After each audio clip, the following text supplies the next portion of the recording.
Hello Year 5, how's it going? I thought it's been a while since I did a little cookery video, so I thought I'd do one with you today. As you can see, the weather's not as great as it has been. We've been pretty lucky with the weather. So we're stuck inside today, so I thought I'd do a little recipe for you to do. Don't worry, it's not going to be as detailed and complicated as my other ones. This is going to be a recipe for some oatmeal raisin cookies. Now, I've never actually done this recipe before, so how it goes, it's up to you. I've made cookies before, but I've not done this particular recipe. So we'll see how it goes. And then maybe if it's a disaster, you could do better yourself at home, but I doubt it. I think it'll be alright. So, what I've done to start with is I've actually already measured out all my ingredients. I'm going to put the recipe I've used on the link on this YouTube video, but I've doubled all the quantities. So, I'd like to make quite a few so they last a long time. And here I've got some flour that I've measured up. In this container, I've already measured up some oats, some raisins, and this is my own little ingredient. I've added some chopped nuts because I love nuts in my cookies. Some chopped walnuts and pecans. And then here, I've got some butter, some light brown sugar. I've got some vanilla extract, and I'm going to add 2 eggs in a second, and we're going to sort of cream them together. I've left this butter for a while so that it's room temperature. You don't want to do it straight out of the fridge because it will be a nightmare to do. I'm going to use my hands for this, but if you would rather, probably a good idea to use a little electric whisk. Maybe you ask a parent to help you with that, and you can just go zzz, and it'll be done in 2 minutes. So, start with, you get 2 eggs. I'm just going to crack them in the middle, side, whatever. A couple of eggs. And I think the difference between a biscuit and a cookie is the eggs. I think eggs make that sort of like juicy, that chewiness in the cookie comes from the egg texture, which I love. And obviously this is a oatmeal cookie, so it's not going to be as unhealthy. It's still got a lot of sugar in it. It's not going to be as bad as maybe like a chocolate one or whatever. And the raisins obviously got fruit, I guess. I just love oatmeal raisin. So I'm just going to go with a spoon to start with. I just want to mix up all these wet ingredients together. I'm just using the edge of my spoon to sort of just what's called cream the butter. I can push it against the side.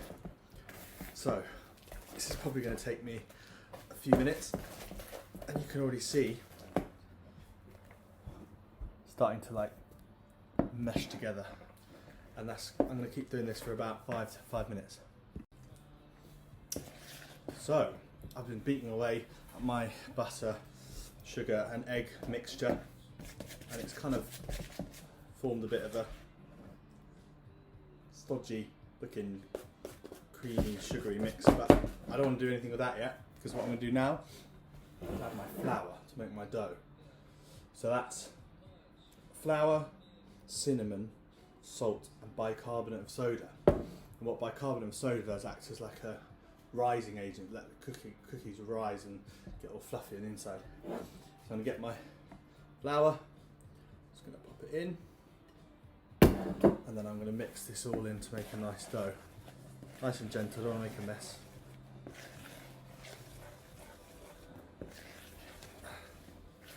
Oh, a bit all over the place. This is again where you can maybe ask a younger brother or sister to help you, and then it should start to all come together, form that amazing like cookie dough. Delicious.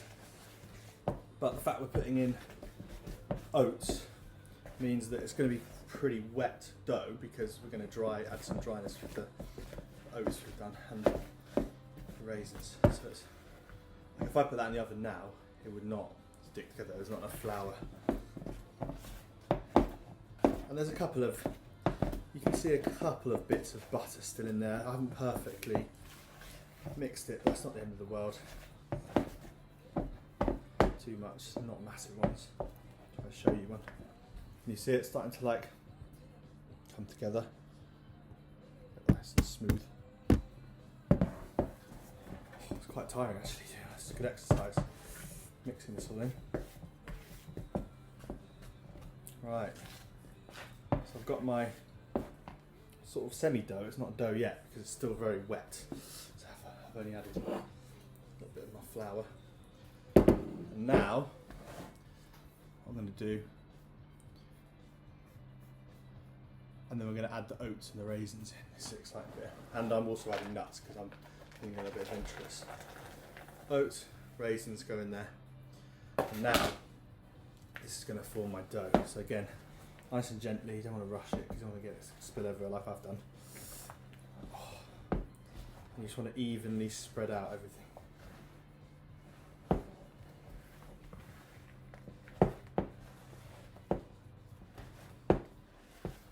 This is going to make really nice sticky dough.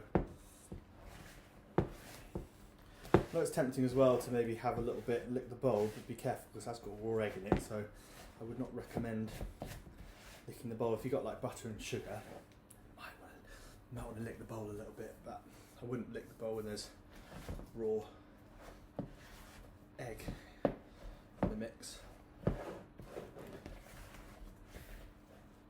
Right, so this is looking like a pretty good consistency of dough.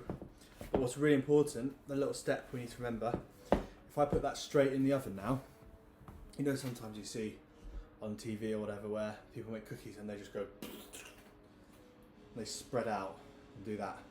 Well, that's because the butter inside just melts as soon as it hits the oven before the sort of flour and things cook and join with everything else. Say that now, mine might turn out like that, maybe. Let's see. But to start that happening, we want to put it in the fridge. Even better, freezer for a bit maybe, and just make it really cold to chill the dough, like we did with the pie. In fact, we did it with the pie dough and we did it with the pizza dough. It's really important because then the butter inside of this dough just melts together. Can you see? Now I'll get my hands a bit dirty. I have washed my hands again, don't remember. If I show you that, that's my little bit of dough, and it's like nicely spread out. All my raisins are spread out there. I don't want to have sort of like some cookies with loads of lovely juicy raisins and some with none in them, so we've got to really make sure they're spread apart. Just gonna spread that out. Look at that, looks delicious. And then I'm going to get a bit of cling film.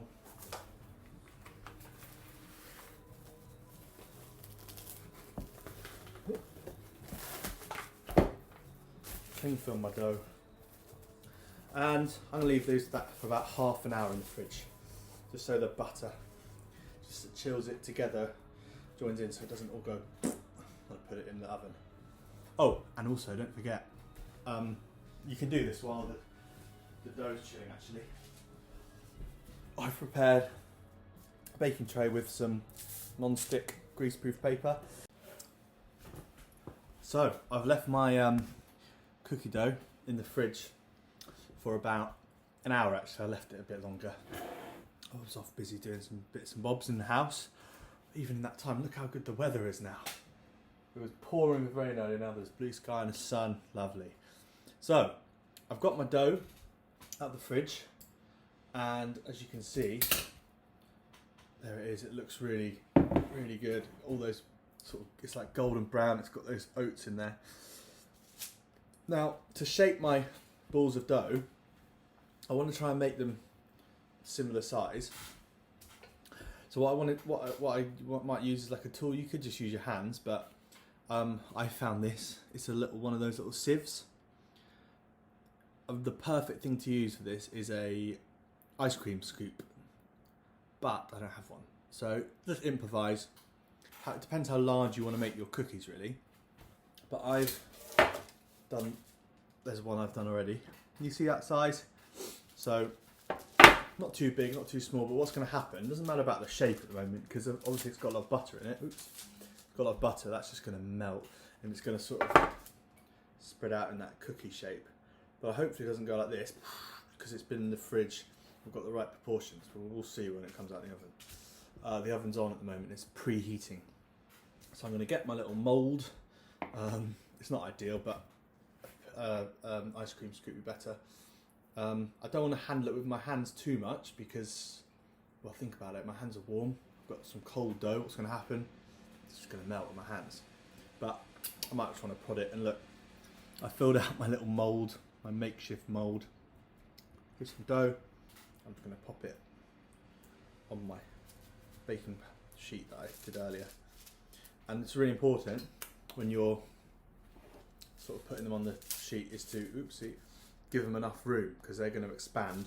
I want to give them enough room so they don't go into each other. In fact, I might even move this one diagonally to that one so they don't invade each other's space. So I'm going to spend the next 10 minutes or so just shaping my doughs in this little makeshift mould that I've got. It doesn't really matter what they look like because they're just going to spread out. It's more about the size so that they cook evenly. If you've got one massive big one and one little small one, they're obviously all going to cook at different rates. So I've got them there. I'm probably going to put about 5 or 6 on this sheet. I don't want them to like get in each other's way, and then I'm going to do as many as I can. Right, we'll see how far we get. So I've just got my dough, my little weird sieve thing, and I've roughly, see that? I've just roughly put the same size balls of dough. I know they look a bit like a mound at the moment, but they'll, as they heat, the butter will melt a little bit, and then they'll flatten out a bit, and then they should look like a cookie. But I do want them to stay a bit juicy. What I'm going to do, like I've done 2 trays, another one here. I'm not going to put them both in at the same time because what you need to do, and this is where the kind of cooking sciencey bit maybe comes in, is cookies are quite hard to get right. They can either go all burnt around the edge, or they might just do that thing I said earlier where they go and splodge, and they're quite hard to get right. So you want to do them in batches, and if they do splodge all out, chances are there might not be enough flour in there, or if they burn around the edges, maybe your oven's too hot and you want to turn it down a little bit. It's different, you know. You've got to have a little bit of common sense, and that's where the kind of just that sort of natural cooking skill might come in. So I'm going to put one batch in for now. The oven's at about 180 degrees. I'm going to keep an eye on them. I'm not just going to go off and do something else. I'm going to keep checking them, make sure that they're not just melting everywhere, or they're not burning or anything like that. But hopefully what I should see is they should just slowly ooze down a little bit, and then it should be nice and crispy on the outside, and then gooey almost on the middle. They should be like almost just undercooked, so they're nice and gooey. And then when you get those cookies and you bite into them and they're just lovely and chewy and So I'm going to put one batch in the oven and we'll see what happens. Okay, so my first batch is done and I'm pretty happy with them. Although there's a couple of things I want to tweak before I do my next one. So if you have a look, they look pretty good. But a couple of them, this one, particularly that one, it still hasn't quite flattened yet. So with my next batch, all I'm going to do to counter that out is just flatten them a bit more into like disc shapes. So just literally flatten it a bit more. I'm going to do this again in a second with 2 hands on the table, but just so you can see it. Okay, so I'm going to flatten those a bit more because I know that thankfully they haven't just gone like you sometimes see. And also, in this one there, the outside is just very slightly caught, and it's just gone a little bit too overcooked, where the inside is still nice and gooey, but I think what that means is the oven's a little bit too high. So it's really important when you do your first batch of cookies to kind of like evaluate it, think about it.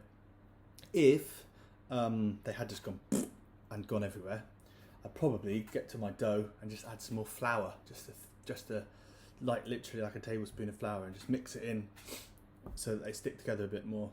Yeah, and so if they kind of burn on the edges, your oven's too hot. If they kind of like just melt, the oven's too low maybe. So just think about why your cookies aren't exactly spot on. But then you're definitely going to need an adult to help you with this. You want to try, once your tray is kind of cooled a bit, to get your cookies off the